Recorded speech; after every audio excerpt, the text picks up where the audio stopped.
সম্মানিত সুধী, এবারে আমি আপনাকে বলি, আপনি যদি মুসলিম হতেন, আপনি যদি নিজেকে ইসলামের অনুসারী দাবি করতেন, তাহলে কখনোই আপনার মতন মানুষেরা আজকে ইসলামকে অপমান করেছে, আজকে মুসলিমদেরকে কলঙ্কিত করেছে। আপনার সন্তান, আপনার ছেলে, আপনার মেয়ে, আপনার সন্তান, আপনার ছেলে, আপনার মেয়ে, আপনার লজ্জা থাকা দরকার ছিল, আপনার হায়া থাকা দরকার ছিল। আপনার ঘরের সন্তানেরা, আপনি তাহাজ্জুদ পড়েন, আপনার মুখে দাঁড়িয়ে আছে, আপনি হজ করে এসেছেন, আপনি আবার কোরআন তেলাওয়াত প্রতিদিন করেন। আপনার সন্তান আজকে ডিজে নিয়ে বাড়াচ্ছে, আপনার সন্তান গত রাত্রে 31 পালন করেছে। এরা যদি মুসলিমের সন্তান হয় তাহলে জানোয়ার কারা, এরা যদি শিক্ষিত হয় তাহলে অধম কারা, এরা যদি মানুষ হয় তাহলে শুয়োর কারা। আল্লাহ যে এই মুসলিমদেরকে শুয়োর বলে আখ্যায়িত করেছেন, তাদেরকে কুকুর বলেছেন, তাদেরকে গাধার চাইতে বেশি নিকৃষ্ট বলেছেন আল্লাহ। সম্মানিত সুধী, 31 প্রথম জানুয়ারি যে কোনো দিবস পালন করা ইসলাম কোনোদিন সমর্থন করেনি। ইসলামে নিষিদ্ধ আছে, ইসলাম একে হারাম বলে আখ্যায়িত করেছে, ইসলাম একে আপনার নাজায়েজ বলে আখ্যায়িত করেছে। তো আপনি আপনার সন্তানেরা এগুলো করলো কেন? এগুলো কিছু মানুষ বলছে আরে ডিজিটাল যুগ তার জন্য করছে। সম্মানিত সুধী, আপনার শুধু অসুবিধা হচ্ছে এমনটা নয়। আজকে ইসলাম কলঙ্কিত, আজকে ইসলাম কলঙ্কিত, আজকে ইসলাম অপমানিত, মুসলিমরা আজকে নিষ্পৃত, লাঞ্ছিত, ঘৃণিত। তার কারণ এগুলোই যে আমরা আজকে ডিজিটাল জমানা মনে করে, আমরা আজকে আধুনিক যুগ মনে করে ইচ্ছা মতো চলাফেরা করি। আজকে আমরা তার জন্য সারা পৃথিবীর মানুষের কাছে, আপনার অন্যান্য ধর্ম ব্যক্তিদের কাছে লাঞ্ছিত, ঘৃণিত, অপমানিত। সম্মানিত সুধী, কোন ধর্মের ব্যক্তিদেরকে আমরা আঘাত দিতে চাই না, সকল ধর্মের সাথে আমরা সম্প্রীতি বজায় রাখতে চাই। তবে তারপরেও কেন আজকে মুসলিমেরা নিষ্পৃত, তারপরেও কেন আজকে মুসলিমেরা লাঞ্ছিত? কেন জানেন? আপনি নিজেরাই নিষ্পৃত হয়েছেন, আপনি নিজেই লাঞ্ছিত হয়েছেন, আপনি নিজেই কলঙ্কিত হয়েছেন। তার কারণ 31 পালন করে, তার কারণ প্রথম জানুয়ারি ডিজে বাজিয়ে, তার কারণ এই যে আপনার মাদক দ্রব্যের সাথে সংশ্লিষ্ট থেকে বেহায়াপনা করে বহু মানুষকে আপনি কি করেছেন? বহু মানুষের ক্ষতি করে আপনি কি করেছেন? ইসলামকে অপমান করেছেন। সম্মানিত সুধী, আল্লাহ তো বললেন আপনাকে মৃত্যুবরণ ঘটে, যে মুসলিম না হলে মৃত্যুবরণ করিও না। আচ্ছা বলেন তো, ডিজে বাজা তো হিন্দুদের নীতি। আচ্ছা বলেন তো, 31 পালন করা তো আপনার ইহুদির কালচার, শিষ্টাচার, সভ্যতা। আপনি কেন করলেন? ওমাই ইয়াবতাগি গায়রাল ইসলামি দীনান ফালা ইউকবালু মিনহু লাহু। আল্লাহ তাবারাক ওয়া তাআলা বলছেন, পৃথিবীর মানুষ শুনে রাখো, যারা নিজেকে মুসলিম দাবি করে তোমরা শোনো, আব্দুল সত্তার, আব্দুল গাফফার তুমি শোনো। তুমি যারা মনে করো মরলেই তোমার জানাজা হবে, তুমি যারা মনে করো যে মরলেই তোমার মসজিদ এলান হবে, তুমি যে মনে করো মরলেই তোমার কবরস্থানে মাটি হবে, তোমাকে বলছি তুমি শোনো। ওমাই ইয়াবতাগি গায়রাল ইসলামি দীনান, ইসলাম বাদ দিয়ে, ইসলামের শিষ্টাচার বাদ দিয়ে, ইসলামের নিয়ম নীতি বাদ দিয়ে, ইসলামের পন্থা বাদ দিয়ে, ইসলামের সভ্যতা বাদ দিয়ে, ইসলামের অন্যান্য চিন্তা ভাবনা, চেতনা, মন মানসিকতা বাদ দিয়ে পৃথিবীর যে কোনো শিষ্টাচার, পৃথিবীর যে কোনো সভ্যতা, পৃথিবীর যে কোনো নৈতিক, পৃথিবীর যে কোনো আপনার অন্যান্য চিন্তা ভাবনা, চেতনা, সবই আল্লাহর কাছে কোনো জিনিস গৃহীত হবে না, কবুল হবে না, আল্লাহ বলছেন। তারপরেও মুসলমানের ঘরে সন্তান হয়ে আপনি 31 পালন করেন।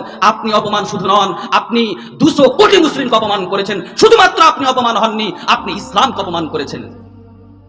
সম্মানিত সুধী, শুধু তাই নয়, আল্লাহ তাবারাক ওয়া তাআলার নবী জনাবে মুহাম্মদ রাসূলুল্লাহ সাল্লাল্লাহু আলাইহি ওয়াসাল্লাম বলছেন, ওই সব অধর্ম যুবকদেরকে, ওই সব গাধার নেই যুবকদেরকে, ওই সব অকেজো অথর্ব যারা খেরকুটার নেই, যাদের কোনো মর্যাদা নেই, যারা মর্যাদাহীন, যারা সম্মানহীন, যারা পশুর চাইতে নিকৃষ্ট, যারা ইসলামকে অপমান করেছে, যারা কোরআনকে অপমান করেছে, যারা মুসলিম নামে কলঙ্কিত, মুসলিম নামে যারা কলঙ্ক, এদেরকে নবী মুহাম্মদ সাল্লাল্লাহু আলাইহি সাল্লাম বলছেন, এদেরকে নবী মুহাম্মদ সাল্লাল্লাহু আলাইহি সাল্লাম বলছেন। আবু দাউদের হাদিস, ইবনে উমর রাদিয়াল্লাহু তাআলা আনহু থেকে বর্ণিত, মান তাশাব্বাহা বিকওমিন ফাহুয়া মিনহুম। আল্লাহ রাসূল সাল্লাল্লাহু আলাইহি সাল্লাম বলছেন, যেই ব্যক্তি যেই জাতির অনুসরণ করবে, যেই ব্যক্তি যেই কওমের অনুসরণ করবে, হাসরের মাঠে তার সাথে উত্থান করা হবে, হাসরের মাঠে তাকে তার সাথে উঠাবে। আমি যদি শাহরুখ খানকে অনুসরণ করি, আমি যদি বা মুসলিমেরা যদি আপনার এই বেজাতিরকে অনুসরণ করে, ইহুদি খ্রিস্টানকে অনুসরণ করে, তাদের কালচার, তাদের সভ্যতা, তাদের নিয়ম নীতিমালা নিজের জীবনে বাস্তবায়ন করে বা করি, তাহলে আমার হাসর হবে, বা যারা করবে তাদের হাসর হবে তাদের সাথে। তাহলে বলেন ইহুদি খ্রিস্টানের নীতি হচ্ছে 31 পালন করা, জি বোমা ফুটা, মাদক দ্রব্যের সাথে সংশ্লিষ্ট থেকে মাতাল হয়ে বহু মানুষকে ক্ষতিগ্রস্ত করা। এটা তো মুসলিমের নীতি নয়। ইসলাম তো শান্তির ধর্ম, ইসলাম কাউকে ক্ষতি করতে চায় না। আপনি বম্বিং করে, আপনি তামাশা ফুটিয়ে, রং তামাশা করে, ডিজে বাজিয়ে বহু মানুষকে আপনি কি করেছেন? বহু মানুষের ক্ষয়ক্ষতি করেছেন, পিপিলিকার ক্ষতি করেছেন, বা পাখিদের ক্ষতি করেছেন, বহু প্যারালাইসিস মানুষের ক্ষতি করেছেন, বহু আপনার যারা ক্যান্সার আক্রান্ত হয়ে আছে তাদের জামাতের ক্ষতি করেছেন ডিজে বাজিয়ে। মনে রাখুন আপনার হাসর আপনার ইহুদির সাথে হবে, আপনার হাসর খ্রিস্টানের সাথে হবে। যুবক তোমাকে বলে যাচ্ছি, আমি তোমার দিনী ভাই, আমি তোমাকে হৃদয় থেকে ভালোবাসি, আমি তোমাকে ভালোবাসি বলেই তোমাকে বলছি, তোমার উপকারের জন্য কথা বলছি। তুমি যদি আজকের পর থেকে ডিজে রাস্তাতে বাজাও, তুমি যদি এই আতিশবাজি করো, তুমি যদি বম্বিং করো, তুমি যদি আকাশের উপরে কোনো কিছু ফুটাও, তাহলে তুমি মনে রেখো তুমি অশিক্ষিত, তুমি মনে রেখো তুমি অধম, তুমি মনে রেখো তুমি গাধা, তুমি মনে রেখো তুমি ইসলামকে কলঙ্কিত করেছো, তুমি নিজেও কলঙ্ক। সম্মানিত শুধু তাই তুমি এখনো তোমার সময় আছে, অতি শীঘ্রই তুমি পরিবর্তন হও, তোমার এখন সময় আছে, তুমি তাড়াতাড়ি পরিবর্তন হওয়ার প্রচেষ্টা করো। আমি তোমাকে অন্তর থেকে ভালোবাসি। কেন? কুল্লু মুসলিমুন ইখওয়া, আমি তোমাকে ভাই মনে করেছি, প্রত্যেকটি মুসলিম হচ্ছে ভাই, তাই আমি তোমাকে ভাই মনে করে তোমাকে এই জায়গা থেকে ফিরে আনার জন্য কথা বললাম। তোমার যদি ইতস্তবাদ থাকে, তোমার যদি লজ্জা থাকে, তোমার যদি শরম থাকে, তুমি যদি মুসলিম দাবি করতে চাও, তুমি যদি মনে করো আমার মরলে জানাজা হবে, তুমি যদি মনে করো আমি মরলে কবরস্থানে মাটি হবে, তুমি যদি মনে করো আমি মরলে মসজিদে আমার এলান দেওয়া লাগবে, এলান দেওয়া এটা ফতোয়া আমি দিতে আসেনি, এলান দিতে হবে, তাহলে তুমি অবশ্যই আজ থেকে তওবা ইস্তিগফার করে এসো, তুমি আজ থেকে তওবা ইস্তিগফার করো এবং যে হারাম কার্যকলাপে তুমি সংশ্লিষ্ট হয়েছো, ইহুদি খ্রিস্টান নাসারা বৌদ্ধদের সাথে তুমি মিশে গেছো, একা লাথি মেরে দাও। সম্মানিত সুধী, আপনি বলবেন মুলবি সাহেব এত কড়া কথা আমার বাপের নয়, মুহাম্মদ সাল্লাল্লাহু আলাইহি সাল্লামের কথা আপনাকে আমি বলছি, শুনে রাখুন। আল্লাহ রাসূল সাল্লাল্লাহু আলাইহি সাল্লাম বলছেন, মান তাবে দাওয়াল জাহেলিয়া ফাইন্না জুসামিন জাহান্নাম, ফাইন্নাহু জুসামিন জাহান্নাম। আল্লাহর নবী জনাবে মুহাম্মদ রাসূলুল্লাহ সাল্লাল্লাহু আলাইহি সাল্লাম বলছেন, যেই ব্যক্তি জাহিলিয়াতের দিকে মানুষকে ডাকবে তথা ইসলামের পন্থা বাদ দিয়ে, ইসলামের নিয়ম নীতি বাদ দিয়ে, ইসলামের চিন্তা ভাবনা বাদ দিয়ে, ইসলামের শিষ্টাচার সভ্যতা কালচার বাদ দিয়ে অন্য কোনো ধর্মের দিকে মানুষকে ডাকবে, জাহিলিয়াতের দিকে মানুষকে ডাকবে, রং তামাশার দিকে মানুষকে ডাকবে, বাদ্যযন্ত্রের দিকে মানুষকে ডাকবে, বেহায়াপনার দিকে মানুষকে ডাকবে, 31 দিকে মানুষকে ডাকবে, প্রথম জানুয়ারির দিকে মানুষকে ডাকবে, এক কথায় ইসলাম বিরোধী যেগুলো কালচার শিষ্টাচার সভ্যতা নিয়ম নীতি মালা আছে সেই দিকে মানুষকে ডাকবে। নবী মুহাম্মদ সাল্লাল্লাহু আলাইহি সাল্লাম বলছেন, ওই ব্যক্তি ডাকার কারণে তার থাকার জায়গা হচ্ছে জাহান্নাম। শুধু কি জাহান্নাম, সেই জাহান্নামের লকড়ি হবে, জাহান্নামের ইন্ধন হবে, জাহান্নামের জ্বালানি হবে, নিজেও জ্বলবে অপরকেও জ্বালাবে, এর নাম লকড়ি। যে তার মানে যুবক তোমাকে বলছি 35 ডে পালন করেছো এবং বন্ধুকে ডেকেছো, আসো আজকে ডিজে বাজাবো, আসো। আরে একদিন খেলে কি হবে?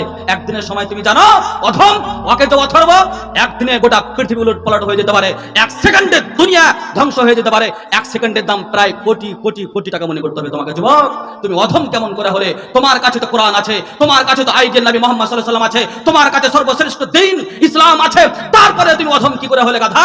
তারপরে তুমি ওকে কি করে হলে? ঠিক তুমি ওকে হয়ে গেছো, তোমার কোনো মূল্য নেই, তুমি মূল্যহীন হয়ে গেছো। ঠিক যেমন দেখতে পান না ফুটবল খেলে মানুষ, জি ফুটবল একজন লাথি মারে আরেকজনের কাজ যায়, আরেকজন লাথি মারে আরেকজনের কাজ যায়, আরেকজন লাথি মারে আরেকজনের কাজ যায়। আজকে মুসলিমের যুবক তেমনই হয়ে গেছে, তাই না? আর একটু দেখুন, আপনার সম্মান, আপনার মর্যাদা, আপনার অন্যান্য চিন্তা ভাবনা ইসলামের সাথে না থাকার কারণে আপনি নিজের মান মর্যাদাকে ভুলে গেছেন বলেই আজকে আপনি সারা পৃথিবীর মানুষের কাছে কলঙ্কিত, সারা পৃথিবীর মানুষের কাছে নিষ্কৃত। সম্মানিত শুধু ঠিক যেমন সমুদ্রের স্রোতে ফেনা প্রবাহিত হয়ে থাকে, খেয়ার খুঁড়ে চলে যায়, তার কোনো মর্যাদা থাকে না, নিজের অস্তিত্ব থাকে না, নিজের ক্ষমতা থাকে না, নিজের বল থাকে না, সূর্যের দিকে যায়, খেয়ার খুঁড়া সেদিকে যায়। ঠিক এখন বর্তমান প্রেক্ষাপটে যুবক হয়ে গেছে, তাই নিজের আত্মমর্যাদা নেই, ইসলাম নিজের কাছে নেই, কোরআন নিজের কাছে ধারণ নেই, মুহাম্মদ সাল্লাল্লাহু আলাইহি সাল্লামের আদর্শ নেই বলে আজকে তারা যেই সমাজ যেদিকে যাচ্ছে সেদিকে সেই অতিবাহিত হচ্ছে। হিন্দু খ্রিস্টান বৌদ্ধ নাসারা কাউরে কোনো পার্থক্য নেই, তারা যেভাবে চলছে সেভাবে চলছে, মর্যাদাহীন হয়ে গেছে বলেই, নিজের মান মর্যাদা হারিয়ে গেছে বলেই, ইসলাম তার কাছে আছে এটা ভুলে গেছে বলেই, নবী মুহাম্মদ সাল্লাল্লাহু আলাইহি সাল্লাম গাইডলাইন হিসেবে আছেন ভুলে গেছে বলেই, জি আদর্শ নেতা হিসেবে আছেন এই কথা ভুলে গেছে বলেই, গাইডলাইন কোরআন আমাদের কাছে আছে এ কথা মুসলিম যুবকেরা ভুলে গেছে বলেই আজকে তাদের কোনো মর্যাদা নেই, কোনো ভ্যালুয়েশন নেই, কোনো সম্মান নেই। সম্মানিত শুধু বলছিলাম, আপনি মুসলিম, আপনার দ্বারাতে কোনো মানুষ অপকার পাবে না, আপনার দ্বারাতে মানুষ উপকৃত হবে। উপকারের জন্যই আপনাকে সৃষ্টি করা হয়েছে, উপকারের জন্যই সৃষ্টি করা হয়েছে। যেহেতু বমবাজি করে ডিজে বাজিয়ে মাদক দ্রব্যের সাথে সংশ্লিষ্ট থেকে কোনো মা, বোন, ছেলে, মেয়ে, ভাই, আব্বু কোনো মানুষের ক্ষতি যেন না হয়, ইসলামেরও ক্ষতি যেন না হয়, মুসলিম যেন কলঙ্কিত না হয়, এটা আমি আপনাদের কাছে বিনীত নিবেদন রাখলাম। আমি মুসলিম হিসাবে, আপনার হিতাকাঙ্ক্ষী হিসাবে আমি আপনাকে ইসলামের দাওয়াত দিয়ে গেলাম। অবশ্যই আপনি ইসলামকে অ্যাকসেপ্ট করুন। যেহেতু আপনি আত্মসমর্পণকারী, সেহেতু ইচ্ছামতো কোনো কাজ আপনি করতে পারেন না। সম্মানিত সুধী, সম্মানিত শেখ চলে এসেছেন, আর আমি কথা বাড়াচ্ছি না। আপনাদের কাছে শেষের বেলা দোয়া, সম্মানিত মা বোন আপনি 5 ওয়াক্ত সালাত পড়ুন, সম্মানিত মা বোন আপনি পর্দা করুন, সম্মানিত মা বোন আপনি ভাষা শালীন করুন, সম্মানিত মা বোন আপনি ছেলেদের সাথে ভালো আচরণ করুন, সম্মানিত মা বোন আপনি স্বামীর শ্রদ্ধা করুন, সম্মানিত মা বোন পরিজন ছাড়া বাড়ি থেকে বের হবেন না। ভাই আব্বু আপনাকে বলছি, আপনি এখন ছেলেদের সাথে ভালো আচরণ করুন, আপনি ছেলেকে সৎ উপদেশ দিন। আপনার সন্তান, আপনার পোতা, আপনার লাতিনি এখন ডিজে নিয়ে বেড়াচ্ছে, ইসলামকে কলঙ্কিত করছে, নিজ অপমান হয়েছে, মুসলিমকে অপমান করেছে, এখান থেকে আপনি তাদেরকে বিরত রাখুন। আমার বিনীত নিবেদন আপনার কাছে, আমার অধিকার আছে মুসলিম হিসেবে আপনার কাছে আমি কথাগুলো বললাম। যদি অবশ্যই আপনাকে পরিবর্তন হওয়ার জন্য আমি অনুরোধ জানাচ্ছি, আপনি ইসলামের দিকে আসুন এবং শান্তি শৃঙ্খলা বজায় রেখে আমরা সকলের সাথে ভ্রাতৃত্ব ভাব রেখে এক অপরের সাথে সহনশীল, সহযোগিতা, সহানুভূতি হয়ে আমরা জীবনযাপন করি। আল্লাহ তুমি আমাদের ক্ষমতা প্রদান করো, আল্লাহুম্মা আমিন। হে আল্লাহ, আমাদের প্রত্যেক মুসলিম ভাই বোন মা আপুদেরকে তোমার কথা মতো, তোমার হাদিস কোরআন অনুপাতে, কোরআন সেই সুন্নাহ অনুপাতে নিজের জীবনকে গড়ে তোলাম, নিজের জীবনকে সুন্দরভাবে পরিস্ফুটিত করার তৌফিক প্রদান করো, আল্লাহুম্মা আমিন। রব্বানা তাকাব্বাল মিন্না ইন্নাকা আনতাস সামিউল আলিম ওয়া তুব আলাইনা ইন্নাকা আনতাত তাওয়াবুর রহিম ওয়া আখিরু দাওয়ানা আনিল হামদুলিল্লাহি রাব্বিল আলামিন। আসসালামু আলাইকুম ওয়া রাহমাতুল্লাহি ওয়া বারাকাতুহু।